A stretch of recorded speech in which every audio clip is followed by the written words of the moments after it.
I did not. Today, though, it is with great pleasure that I introduce Mark Priemer.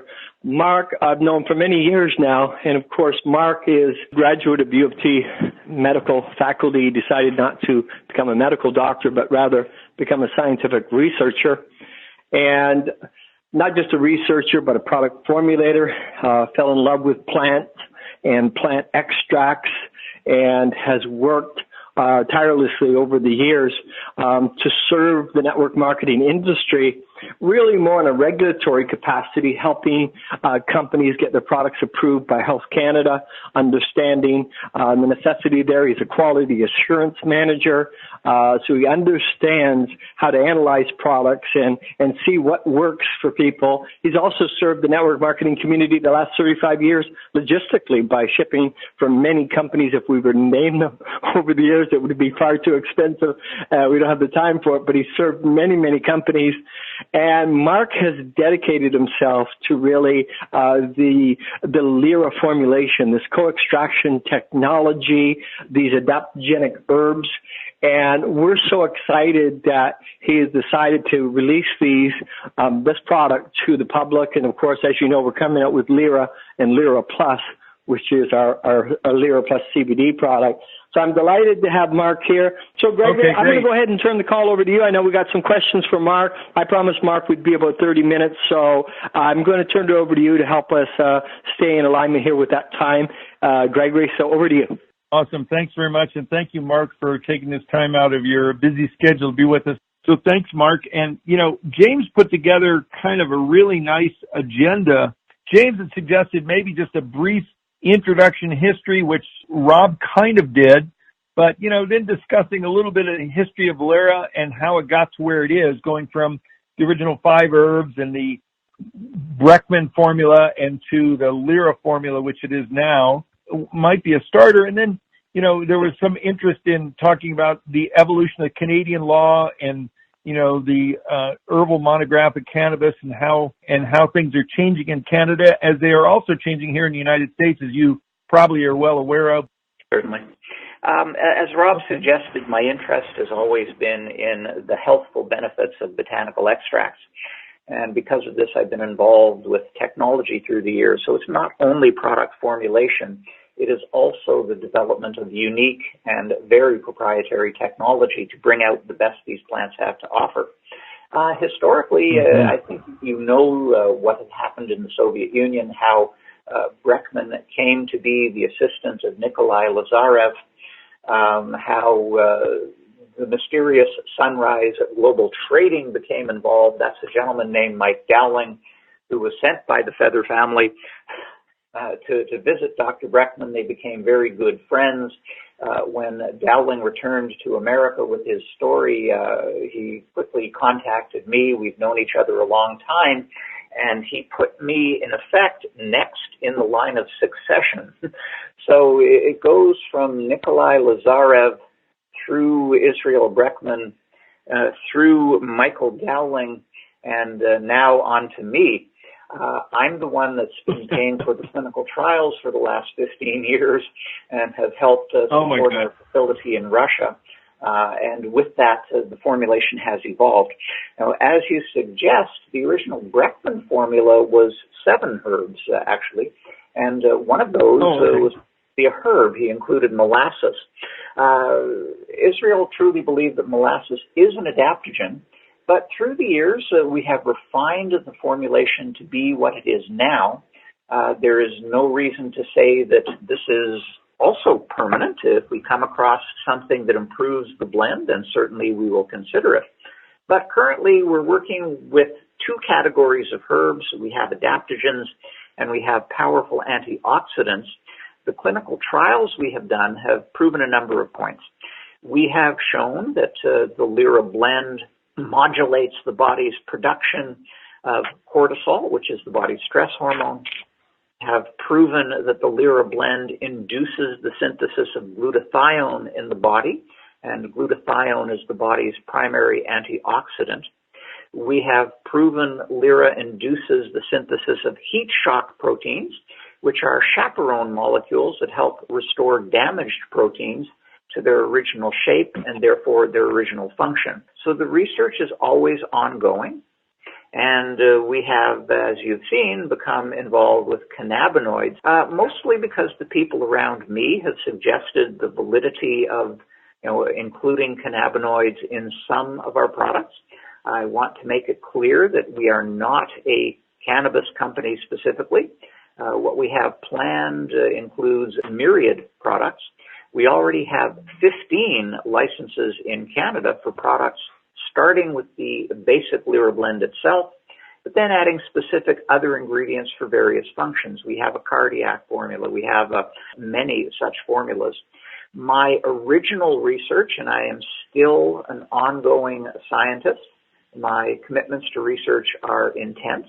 As you referred to the laws in Canada changing, well, yes, our Natural Health Products Directorate, which is a division of Health Canada, Health Canada is our equivalent of the FDA, in 2004 came into power and chose to write a collection of monographs for ingredients, very powerful assist to companies seeking approval of their products. But when I took the Lyra blend to them, I said, there is no point analyzing this blend for its single ingredients. I would like to set a precedent, and of course everybody was shocked and stunned. They're afraid of the word precedent. But I elaborated. I said, if you don't mind, I would like to set the precedent by providing our documentation showing the safety and efficacy of the blend in total, with the request that should you agree with the points we're trying to make, you will, from that point moving forward, assess the Lyra blend as though it were a single ingredient. It took them several months to actually answer that question. There were numerous policy debates over it. But in the end, they did permit me to submit documents, and I sent them 1,600 pages. They did read it. They pointed out a typographical error about partway through, and they said that was their only objection. But ultimately, they did agree. And so we have a unique situation with Health Canada in that they assess Lyra-based products as a single ingredient, and then anything else we add to it gets its own assessment. It gives us tremendous advantage in the marketplace. Also, in the near term, Health Canada will be introducing a monograph for non-THC cannabinoids. That is, the cannabis plant contains about 145 known molecules of cannabinoids. Only one of them, which is delta-9 tetrahydrocannabinol, is psychoactive. The rest are not. So recent research has indicated that there are health benefits to the other cannabinoids. Health Canada acknowledges this, and soon it will be possible to get natural product numbers for products containing cannabinoids. And we are certainly going to jump on that as soon as the monograph becomes available. What else can I say? I mean, I will be devoted to product development, product manufacturing, product quality assurance, and in the background, some of the work done to educate. Rob and I shoot lots of videos. They will all be posted. Mm-hmm. I will be responding to Q&A answers on the website. So yes, I am willing to share my time and share of whatever meager knowledge I have, but it will be done that way. What else would you like to know? The one question that comes to my mind is, having a background in FDA compliance issues in nutraceutical marketing here in the U.S. more than in Canada, that you're going to be able to make claims, product benefit claims, yes, in Canada that may not be acceptable here in the States, sadly. So I'm sure that you're well versed in that. And do you have a U.S. FDA counsel or legal counsel to review our claims that, because we want to be as robust and as safe as we can be? Oh, yes, certainly. You've actually addressed a number of points there, and I would like to go through them individually. First, yes, we do have counsel in the United States experienced with network marketing. I have a lot of experience dealing with the FDA on the basis of claims. In Canada, a natural health product must make a label claim. You have to say what the product is for, because in Canada, we do not have the FDA disclaimer on our packaging to say this product has not been, investigated with respect to mitigation of any illness. In Canada, no, we don't put that box. Instead, if Health Canada gives the company a natural product number, it says, we have investigated this product and agree with the manufacturer or the purveyor of the product, it will do this. Therein lies the difference. But we've got a lot of experience with this. In the United States, we're allowed to make structure function claims. So, for example, with the Lyra blend, we are allowed to say supports healthy adrenal function. Or we can say supports a healthy cortisol level. Those are all structure function claims. For cannabinoids, again, right from the start, we cannot say things like alleviates pain, helps you sleep. But what we can do is take advantage of the curiosity of the people that are looking to explore these claims. In the United States, we are certainly able to make the claim, this product supports a healthy endocannabinoid system. And of course, the public will say, what on earth are you talking about? And then they will explore. They will look up for themselves what the endocannabinoid system is. We haven't made a claim. They're just exploring. Yeah, I'm very familiar with the shade structure function claims. And there's always something that can be said. I mean, there's a reason for including ingredients in the product. So you look at the ingredients and what they do. What do they restore?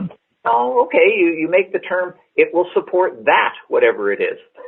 And all we're saying is it supports a healthy body. So now, correct me if I'm wrong, I think, Rob, you said that the CBD extract is coming from Europe, so it's being brought into the U.S. Correct. From Europe, is that correct? Yes, it is. The reason for selecting this particular extract is, first of all, it's very low in THC, so we don't have to worry about that. Second of all, it is exceptionally clean. The cannabis plant soaks up minerals from the soil, and this blend that we are using complies with all the regulations of California's Proposition 65. So we know that we're not going to be challenged in that regard. There are also some similar regulations in New York State, and we meet those claims. So, we are always thinking about the ramifications of ingredient sources at every step of the way. How the formulation, how the claims, how everything truly fits into the regulatory environment. And because of my background, I formulate with those things in mind and source ingredients equally with those things in mind. James, is there anything that's burning on your heart? You had a long laundry list. We'd have to keep Mark on the phone for the next hour and a half to get through this. Yes, James and I have had Q&A sessions before. So I know we've only got about 5 more minutes here to honor your time commitment to us. I don't know, James, is there anything else on your list that you wanted to highlight that I haven't touched? I'm sure there is. What we're curious about is, many of the things that you just talked about. The upcoming schedule, maybe, I think is something that hasn't been touched on. Has the Canadian monograph actually been written, or are we still waiting for that to happen? And how long do you think after that? I don't want you to predict the future. I know you're not Nostradamus, but what do you foresee for the future and future products and that sort of thing? That would be helpful. You may or may not know that recreational cannabis becomes legal in Canada at the federal level and therefore in all the provinces on October 17th. That is the stated date. Behind the scenes, the Natural Health Products Directorate has declared that there will be a monograph on cannabis. They asked for my input. I provided it. They had indicated, though, that the monograph would be released to the public at the end of June. And they're already a month late, and I know the reason why monographs are released late. Health Canada forgets that in order to put anything out into the public, they have to have it reviewed by the Justice Department to make sure that what they are saying is compatible with all the rest of the laws in Canada. So that's the process that's going on now.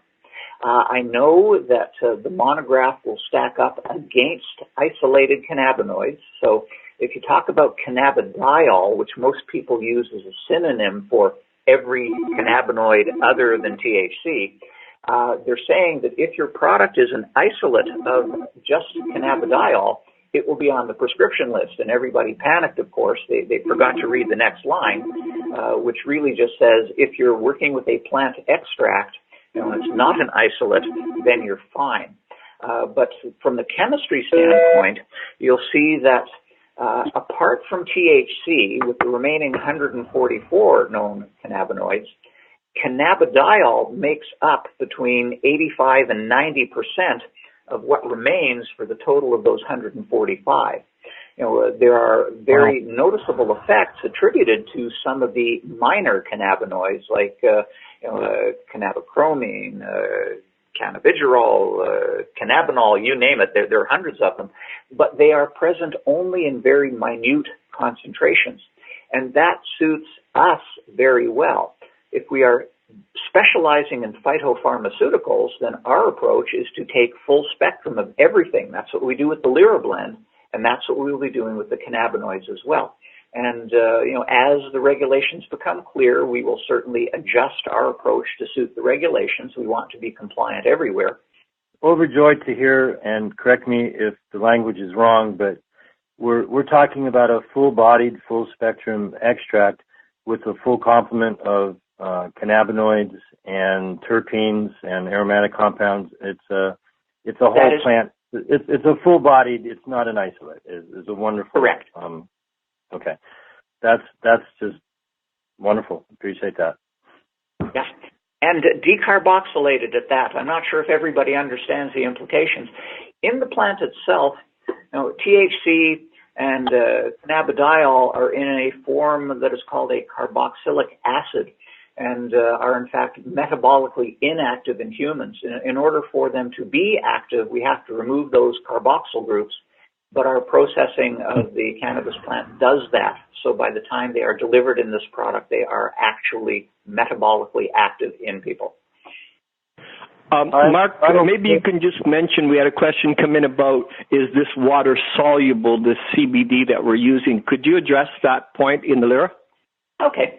Well, cannabinoids themselves are fat soluble, and therefore they are not water soluble, but Lyra is water based. So how do we address that? Well, that's where experience with formulating and manufacturing comes in.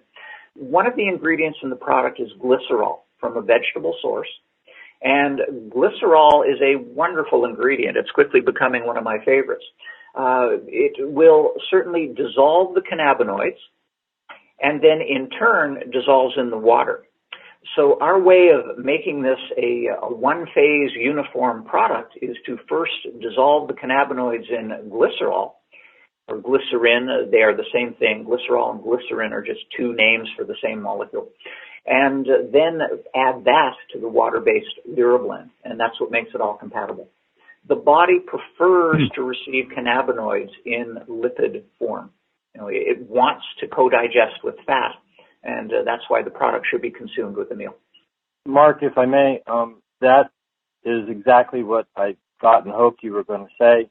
There's a relationship with lipids and phospholipids in cell membranes and the body's absorption of triglycerides. And, many people may or may not know, but, glycerol is part of triglycerides. And what you just said, is an explanation why, and if you could talk on some of the studies that you've noticed enhanced absorbability, bioavailability, and then there's the concept of, I know of at least some Israeli studies where they say tons and tons of pharmaceutically purified, isolated cannabidiol will do what it does, but if you have the entourage effect with the full-bodied herb, which we have, it isn't, the case that more is better. It's more natural is better. That's correct. Yeah, these complement each other. And we are learning that there is a tremendous synergy between cannabinoids and the Lyra blend. It's not entirely fortuitous. This is by plan. Beautiful. Well, you've covered so much great ground. I don't know if there's any final thing you would like to share or any final question, but Mark, to hook our wagon up with you is very exciting, and God only knows what the future is going to be, but I believe it's going to be very healthy and very bright. So, Gregory, I'm just wondering, Mark, you developed, rather than using traditional preservatives in the product, can you just touch on that? Because I think that's important to a lot of people in the industry, what you did there, Mark. Yes, certainly. It's always controversial as well, because there's a lot of misconception out there in the market. And when Rob and I make the videos and we answer the Q&As for the website, our hope is that people will actually believe logical and sensible discussion points. With our preservative system, we have chosen to use an extract of rosemary leaf in combination with vitamin E and vitamin C. So it's a natural preservative system, but there are other factors that will affect the antimicrobial capacity of the blend. Glycerol itself is something of a preservative, and we do include a small amount of citric acid in the product so that the pH of the finished product is less than 4.0. And combined, that is a very effective antimicrobial system. So I want to encourage everybody. We did set up an email at questions@newugan.com that people can submit any questions to. Some people have already submitted questions. Mark has already answered those questions, so we'll be posting them in our FAQ. And so we encourage you to write any questions that you may have, whether it's the product, the pay plan, anything of that nature. Bring them out. I want to let you know that we are on track for our pre-launch, which will begin at 9 p.m. Eastern this evening.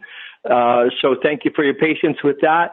This will be a gradual rollout over the next 30 days from August the 1st here until September the 4th, where we will begin shipping product. So this gives us an opportunity to kind of get some of our key leaders in. No credit cards required. People can position themselves in the group or maintain people in their holding tank. And we'll look forward to discussing those issues later.